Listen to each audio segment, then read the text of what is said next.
ઓમ શ્રી ગણેશાય નમઃ. શ્રી સરસ્વત્યય નમઃ.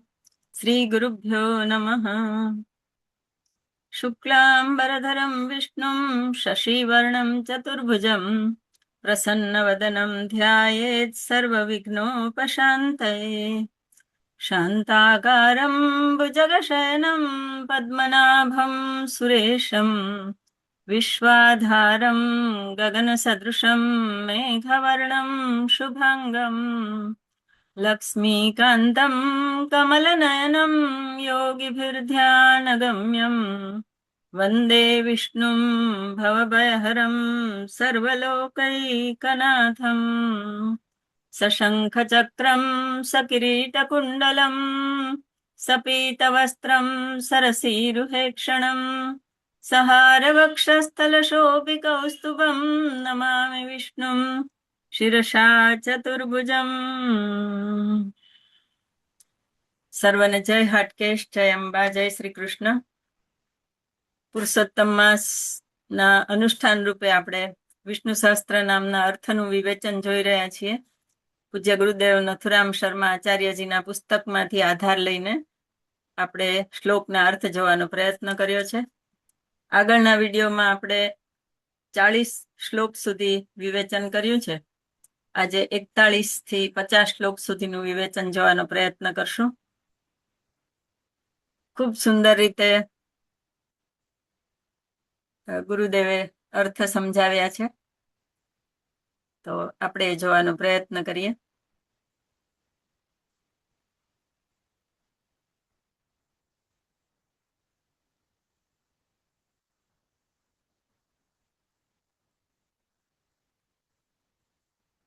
Screen share કરું છું.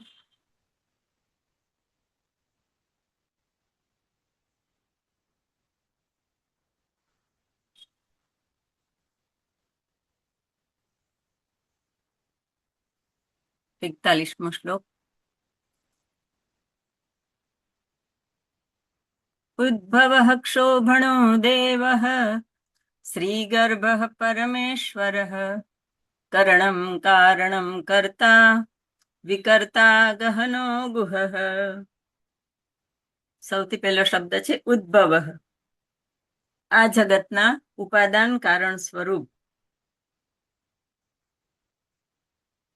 ભગવાન આમ તો આદિ અને અજ કહેવાય છે, પણ અવતાર લેવા માટે, જગતની સૃષ્ટિને ચલાવવા માટે, પૃથ્વીનો ભાર હળવો કરવા માટે અનેક વખત અવતાર લીધા છે. એટલા માટે ઉદ્ભવ, જગતના ઉપાદાન કારણ રૂપ. પછી ક્ષોભણ, પુરુષોને ક્ષોભ પમાડનાર. જીવોના કર્માનુસાર જગત રચતી વખતે પ્રકૃતિ અને પુરુષને ક્ષોભ પ્રમાણનાર. ત્યાર પછી દેવ, સ્વયં પ્રકાશ સ્વરૂપ, અનંત પ્રકારની ક્રીડાઓ કરનાર. ત્યાર પછી શ્રી ગર્ભ, પોતાના ઉદરમાં સર્વ પ્રકારની વિભૂતિને ધારણ કરનાર. શ્રી એટલે વિભૂતિ અને ગર્ભ એટલે ઉદરમાં ધારણ કરનાર. ઐશ્વર્ય યુક્ત જે એનું સ્વરૂપ છે. ત્યાર પછી પરમેશ્વર, સર્વથી શ્રેષ્ઠ, સર્વના નિયંતા ઈશ્વર. કરણમ, સર્વ સાધનોથી ઉત્તમ સાધન સ્વરૂપ. કારણમ, પૃથ્વી આદિની ઉત્પત્તિમાં ઉપાદાન કારણ રૂપ. આગળ ઉદ્ભવમાં પણ આપણે એ જ અર્થ જોયો, ઉપાદાન કારણ રૂપ. અહીંયા કારણ શબ્દ આવ્યો એટલે પૃથ્વીના ઉપાદાન કારણ રૂપ.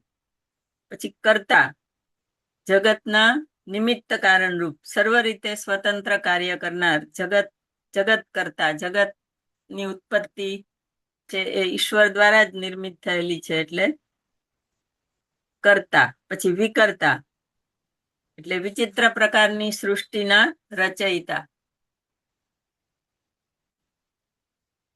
ત્યાર પછી ગહન એટલે ગૂઢ, સામાન્ય બુદ્ધિથી જે જાણી ન શકાય એવા સ્વરૂપ વાળા. અને ગુહ એટલે ગુપ્ત, માયા વડે પોતાના વાસ્તવિક સ્વરૂપને ઢાંકનારા. ત્યાર પછી 42મો શ્લોક જોઈએ. વ્યવસાયો વ્યવસ્થાનઃ સંસ્થાનસ્થાનદો ધ્રુવઃ પરર્દ્રિઃ પરમઃ સ્પષ્ટઃ તુષ્ટઃ પુષ્ટઃ શુભેક્ષણઃ. વ્યવસાયઃ જ્ઞાન સ્વરૂપ હોવાથી નિશ્ચય સ્વરૂપ. વ્યવસ્થાનઃ જગતમાં વર્ણ અને આશ્રમની વ્યવસ્થા કરનાર.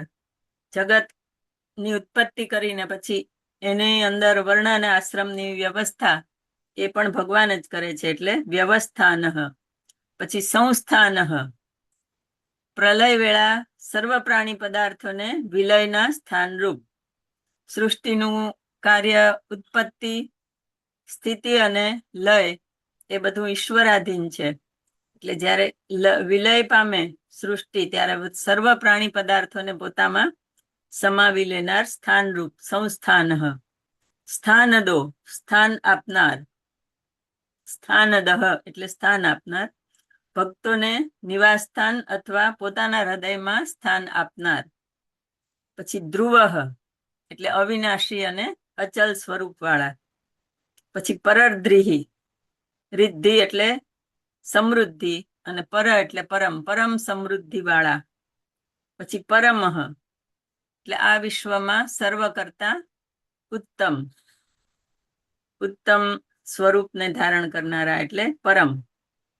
પછી સ્પષ્ટ સ્પષ્ટ સ્વરૂપ વાળા.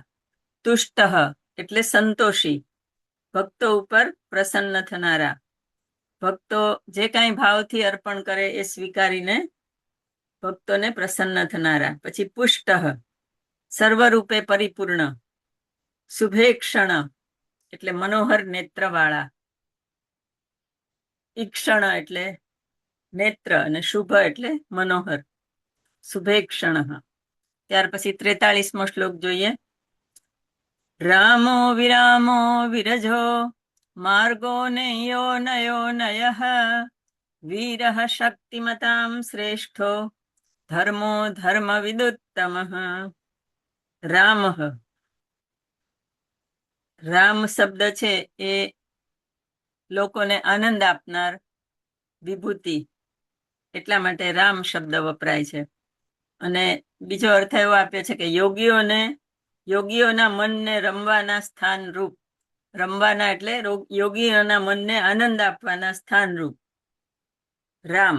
અને રામ શબ્દ જે છે વિષ્ણુ ભગવાનનો એ સહસ્ત્ર નામમાં સૌથી ઉત્તમ ગણાય છે. જ્યારે પાર્વતીજી શિવને પૂછે છે કે કેનો પાએ ન લઘુના, ટૂંકાણમાં વિષ્ણુના નામ 1000 બોલવા હોય તો કેવી રીતે બોલી શકાય? ત્યારે ભગવાન શ્લોક બોલ્યા છે કે રામ રામેતિ રામેતિ રમે રામે મનોરમે સહસ્ર નામ તત્તુલ્યમ રામ નામ વરાનને. હે વરાનને, રામનું નામ જે છે એ સૌથી ઉત્તમ છે અને સહસ્ત્ર નામ બરાબર છે. એટલે જ્યારે તમે સહસ્ત્ર નામ ન બોલી શકો તો એક રામ બોલો તો પણ સહસ્ત્ર નામ બોલવાનું તમને પુણ્યફળ પ્રાપ્ત થાય છે. તો એવો શબ્દ છે રામ. અને રામ અવતારમાં રામ પૂર્ણ પુરુષોત્તમ એ તો આપણે એને જાણીએ જ છીએ. ત્યાર પછી વિરામઃ વિરામ સ્થાન સ્વરૂપ. સર્વ પ્રાણીઓને પ્રલયકાળ અથવા સુસુપ્તિ કાળે લય પામવાના સ્થાન રૂપ. પછી વિરજઃ રજોગુણ અને તમોગુણથી રહિત શુદ્ધ સત્વમય સ્વરૂપ. પછી માર્ગઃ મોક્ષના માર્ગ સ્વરૂપ. મુમુક્ષુઓને મોક્ષ મેળવવા માટેના સાધન રૂપ. પછી નેયઃ ઉત્તમ જ્ઞાન વડે પ્રાપ્ત કરવા યોગ્ય. નયઃ એટલે નીતિ નિયમ વાળા, સર્વ જગતને નિયમમાં રાખનાર. અનયઃ વિરોધાભાસી શબ્દ છે. એકમાં નયઃ આપ્યું અને પછી અનયઃ.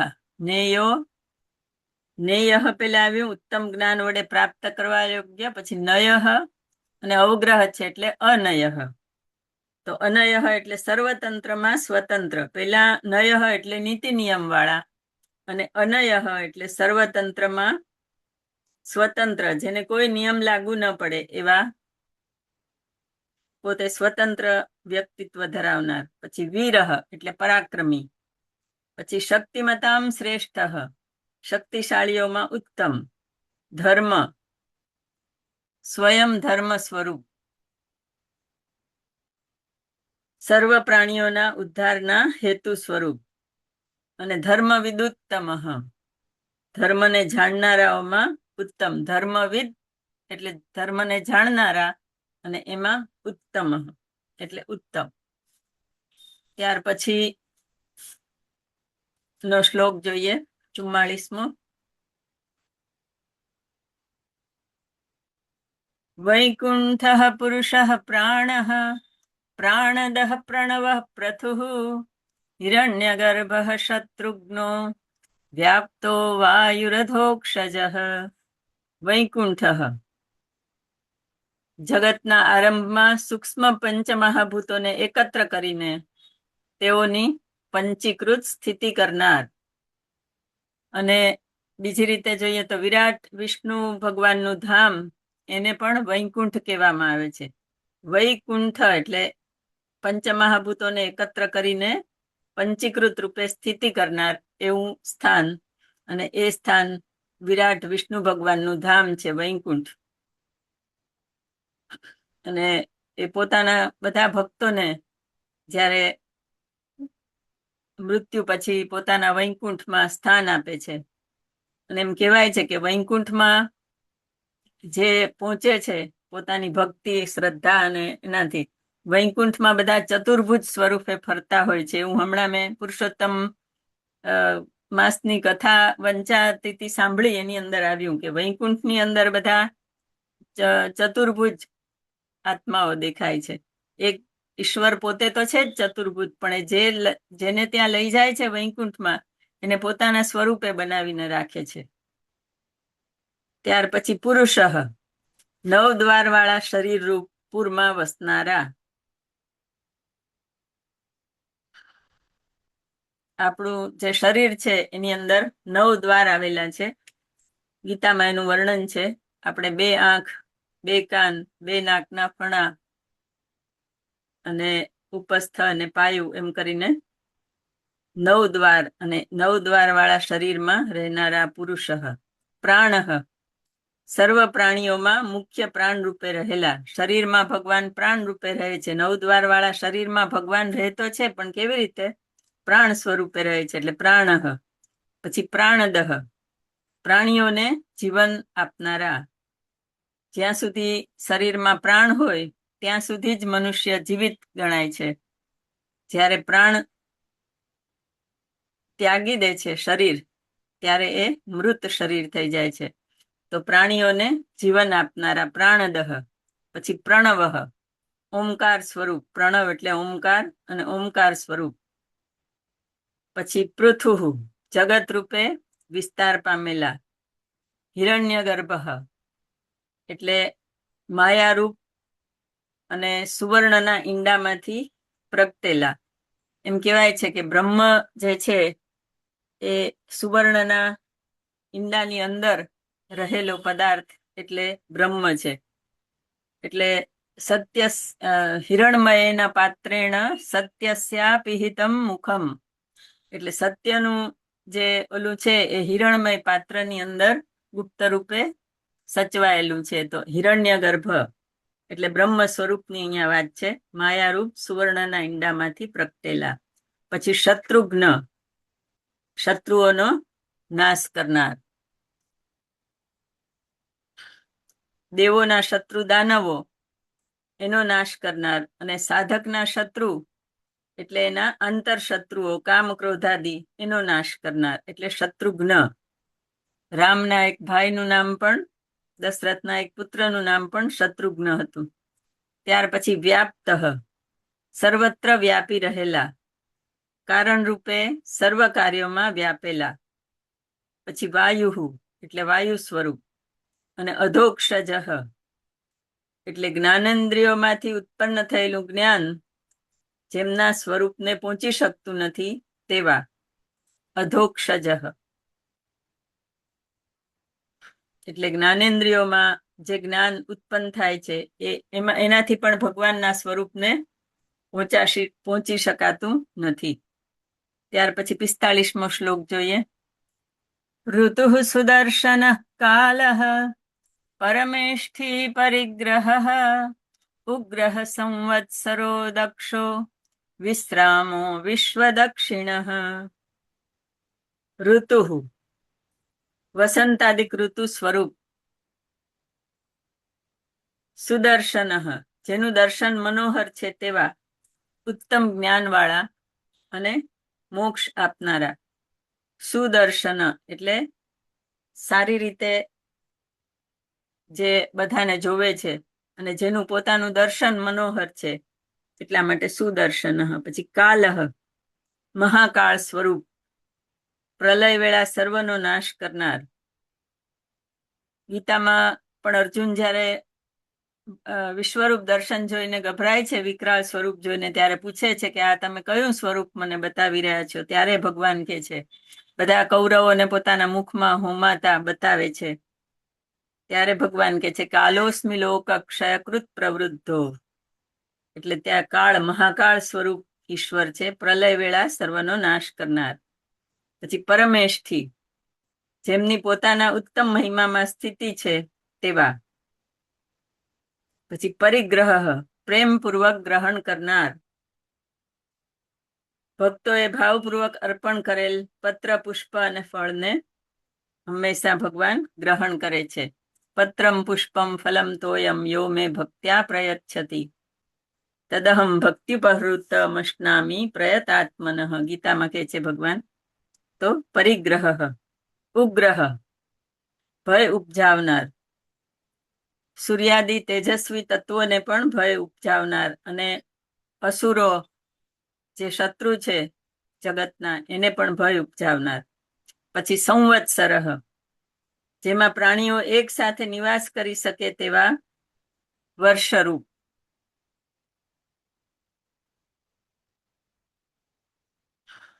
પેલા ઋતુરૂપ કયા, પછી હવે વર્ષરૂપ કયા, પછી સૂર્યરૂપ બતાવે છે, ચંદ્રરૂપ બતાવે છે ભગવાનનું. એટલે ટૂંકામાં એટલું કે ભગવાન જે છે એ જગતની અંદર સર્વત્ર વ્યાપી રહેલા છે. જગતની અંદર જે કાંઈ પણ છે એ બધું ઈશ્વર સ્વરૂપ છે. ત્યાર પછી દક્ષ એટલે ચતુર અને કુશળ, દરેક કાર્યમાં અતિ કુશળ. વિશ્રામ ચિત્તાદિની 6 ઉર્મિઓથી દુઃખી જીવને મુક્તિ આપનાર અને વિશ્રાંતિ આપનાર. પછી વિશ્વ દક્ષિણ આખા જગતના પ્રાણીઓ કરતા વિશેષ કુશળ, વિશ્વ સંબંધી કાર્ય કરવામાં પણ કુશળ એવા વિષ્ણુ ભગવાન. ત્યાર પછી 46મો શ્લોક જોઈએ. વિસ્તાર સ્થાવર સ્થાણુર પ્રમાણમ બીજમવ્યયમ અર્થો નર્થો મહાકોશો મહાભોગો મહાધન. વિસ્તાર સર્વ જગતને વિસ્તાર પામવાનું સ્થાન એટલે વિસ્તાર. પછી સ્થાણુ વિસ્તાર, સ્થાવર સ્થાણુ બે શબ્દ સાથે છે, એનો અર્થ સાથે જ આપ્યો છે. સ્થાવર એટલે પણ સ્થિર અને સ્થાણુ એટલે પણ સ્થિર. તો 426 અને 427 બે નામ એનો અર્થ એક સાથે છે. સ્થિર રહેનારા, સ્થિતિવાળા, પૃથ્વી આદિને રહેવાના સ્થાનરૂપ સ્થાણો. એટલે આપણે સ્થાવર જંગમ એવો શબ્દ વાપરીએ છીએ તો એ સ્થાવર સ્વરૂપ જે સ્થિર સ્વરૂપ છે જે એ બધું ભગવાનનું સ્વરૂપ છે. ત્યાર પછી પ્રમાણમ પ્રત્યક્ષાદિ પ્રમાણ સ્વરૂપ. બીજમ અવ્યયમ જગતના અવિનાશી બીજરૂપ, અવિનાશી કારણરૂપ. જગતનું કારણ જે છે એ ભગવાન છે એટલે એને બીજમ અવ્યયમ કીધું છે. પછી અર્થ પરમ સુખરૂપ હોવાથી સર્વ પ્રાણીઓ વડે પ્રાર્થના કરાતા અને સર્વ પ્રાણીઓના પ્રાપ્તિના અર્થરૂપ, જેના માટે કશું પ્રાપ્ત કરવા સમાન નથી તે. અનર્થ એટલે અર્થ અને પછી અનર્થ બે શબ્દ આપ્યા વિરોધાભાસી. અર્થ એટલે સર્વ પ્રાણીઓના પ્રાપ્તિના અર્થરૂપ પરમાત્મા અને અનર્થ એટલે સર્વ કામનાઓથી રહિત પૂર્ણ કામ, જેના માટે કશું પ્રાપ્ત કરવા સમાન નથી તે. પછી મહાકોશ એટલે પંચકોશ જે જીવના કહેવાય છે, અન્નમય, પ્રાણમય, મનોમય, વિજ્ઞાનમય અને આનંદમય કોષ, એ બધા કોષથી શરીરમાં ઢંકાયેલા આત્મ સ્વરૂપ મહાકોષ સ્વરૂપ ભગવાન. શરીર જે છે એ પંચકોશ સ્વરૂપ છે, અને એની અંદર જે આત્મા, એની અંદર ઢંકાયેલા આત્મ સ્વરૂપ છે એ મહાકોશ છે. પછી મહાભોગ, પરમ સુખરૂપ, મહાભોગ ભોગવનારા, અને મહાધન એટલે ભોગના સાધન રૂપ અસંખ્ય ધનવાળા. ઈશ્વર જે છે એને પેલા મોટી સિદ્ધિ સ્વરૂપ મહર્દ્રી કહી દીધા, એટલે મહાધન પણ ભોગના સાધન રૂપ અસંખ્ય ધનવાળા. ત્યાર પછી 47મો શ્લોક જોઈએ. અનિર્વિણ્ણ સ્થવિષ્ઠો ભૂર્ધર્મયુપો મહામખઃ નક્ષત્ર નેમિર્નક્ષત્રી ક્ષમક્ષામ સમીહનઃ. અનિર્વિણ્ણ, સર્વદા સર્વ પ્રકારના શોકથી રહિત. કારણ કે ભગવાન છે બ્રહ્મ સ્વરૂપ છે, આનંદમય સ્વરૂપ છે, સચ્ચિત અને આનંદ સ્વરૂપ છે ભગવાનનું, એટલે એને કદી શોક હોય જ નહીં. એટલે અનિર્વિણ્ણ. પછી સ્થવિષ્ઠ એટલે વિરાટ સ્વરૂપ, અચલ અને મહાન સ્થૂલ સ્વરૂપ. આગળ પણ સ્થાણું ને સ્થાવર આવી ગયું, એવી રીતે સ્થવિષ્ઠ એટલે અચલ, વિરાટ અચલ સ્વરૂપ અને મહાસ્થૂળ સ્વરૂપ. પછી અભુહુ એટલે જન્મથી રહિત, અજન્મા. સ્થવિષ્ઠ પછી અવગ્રહ છે, અને પછી ભૂહુ એટલે અભુહુ શબ્દ આવશે, જન્મથી રહિત, અજન્મા, સર્વદા રહેનાર અને પૃથ્વી સ્વરૂપ. પછી ધર્મયુપ, સદ્ધર્મના સ્તંભરૂપ.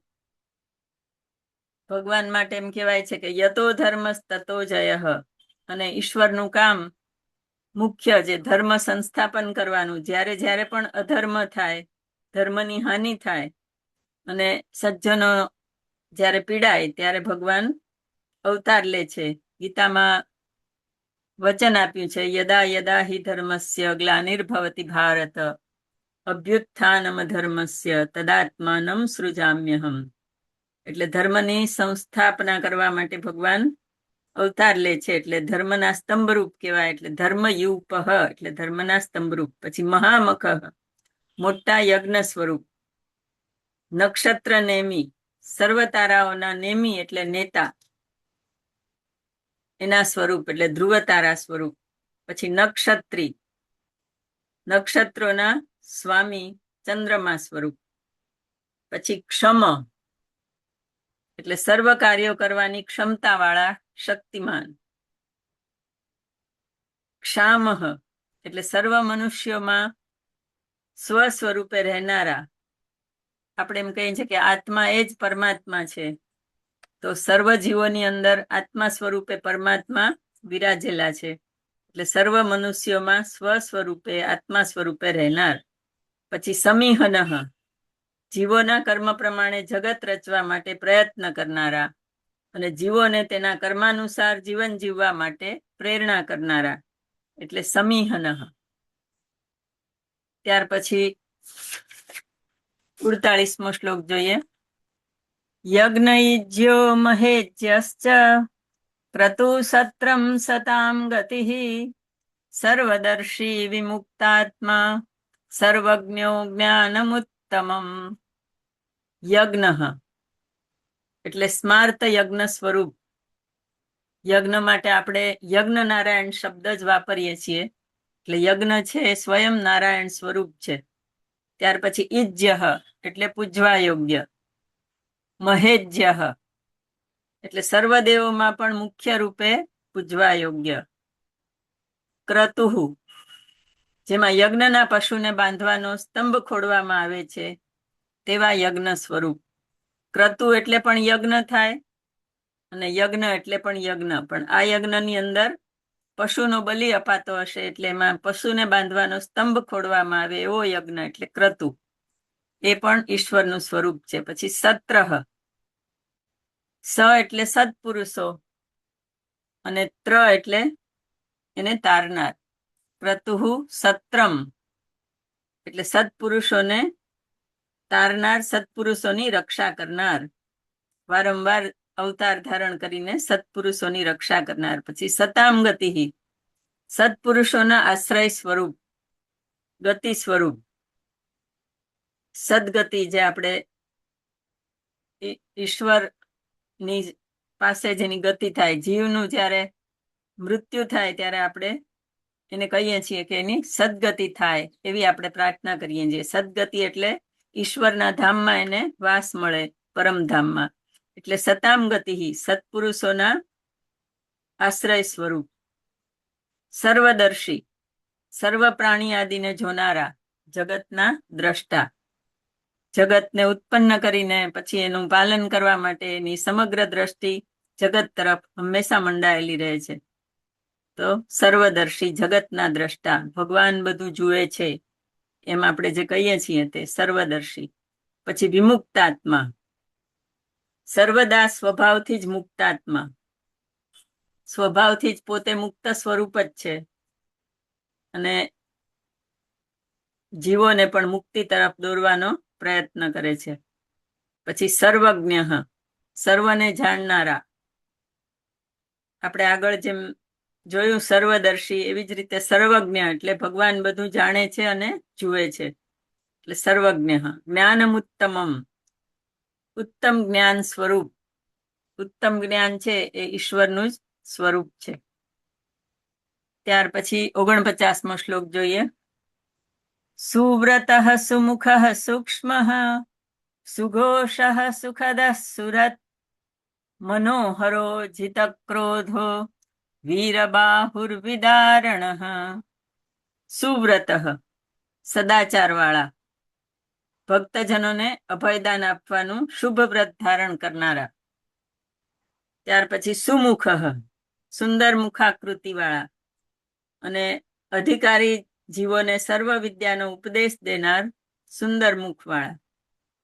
ત્યાર પછી સૂક્ષ્મ, સ્થૂલ પદાર્થાદિના કારણરૂપ સૂક્ષ્મ સ્વરૂપ, પ્રાણીઓના હૃદયમાં સૂક્ષ્મ રૂપે રહેલા. સુઘોષ, વેદાદિકનું ગાન કરતી વેળા સુંદર શબ્દઘોષ કરનારા. પછી સુખદ, ભક્તોને અખંડ સુખ આપનારા. અને સુહૃદ એટલે સ્વાર્થ વિના સર્વ પ્રાણીઓ પર ઉપકાર કરનાર, મિત્ર સમાન. સુહૃદ એટલે એનો અર્થ મિત્ર થાય. મિત્ર કેવો હોય? એ પોતાના સ્વાર્થ વગર હંમેશા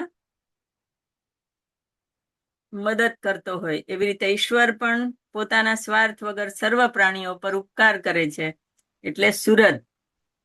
પછી મનોહર, દર્શન માત્રથી ભક્તોના મનને હરી લેનારા અને ભક્તોના પ્રિય એવા મનોહર.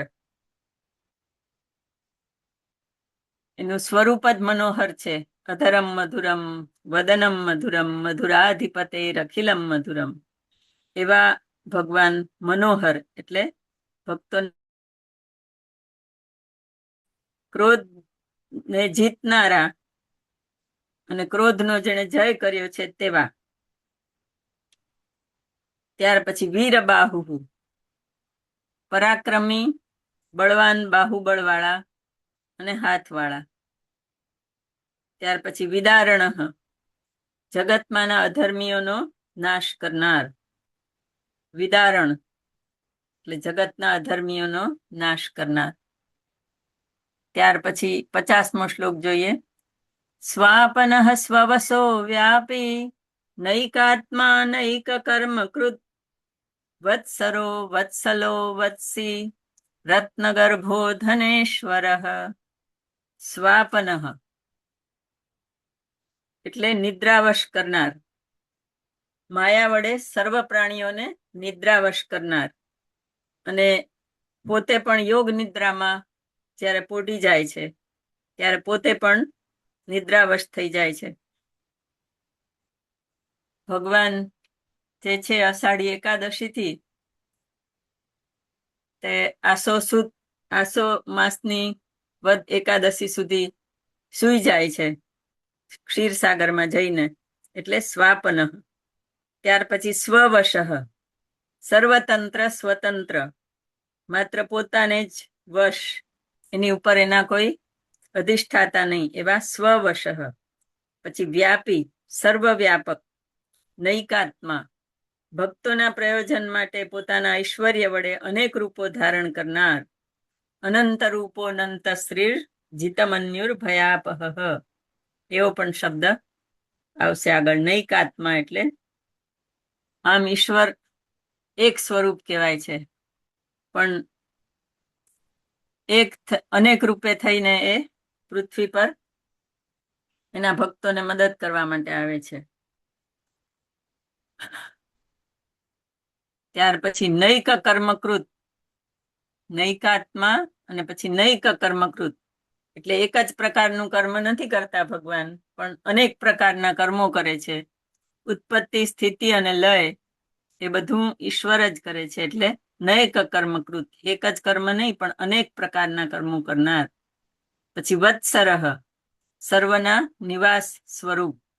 વત્સલહ એટલે ખૂબ પ્રેમ રાખનારા, ભક્તો પર બહુ પ્રેમ રાખે ભગવાન, એટલે આપણે કહીએ છીએ કે ભક્ત વત્સલ ભગવાન. પછી વત્સી, સર્વ પ્રજા પર પુત્રની પેઠે પ્રેમ રાખનાર. પછી રત્નગર્ભ, પોતાના ઉદરમાં રત્નોને ધારણ કરનાર, સમુદ્ર સમાન. સમુદ્ર છે એની અંદર કેટલા બધા રત્નોનો ભંડાર ભરેલો છે, અને સમુદ્ર મંથન વખતે એમાંથી 14 રત્નો મુખ્ય બહાર લાવ્યા છે. તો એવી રીતે પોતાના ઉદરમાં રત્નોને ધારણ કરનાર, સમુદ્ર સમાન, રત્નગર્ભ. પછી ધનેશ્વર, ધનના પતિ, કુબેર સ્વરૂપ. મહાધન, પોતે મહાધન વાળા પણ છે અને ધનના પતિ કુબેર સ્વરૂપ પણ છે. તો અહીંયા આપણે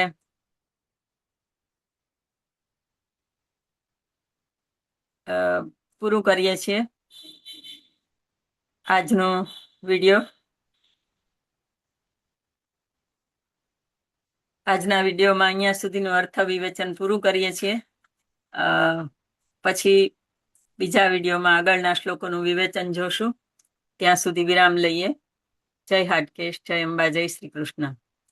વસુદેવ સુતમ દેવમ કંસચાણૂરમર્દનમ દેવકી પરમાનંદમ કૃષ્ણમ વંદે જગદ્ગુરુમ, કૃષ્ણમ વંદે જગદ્ગુરુમ.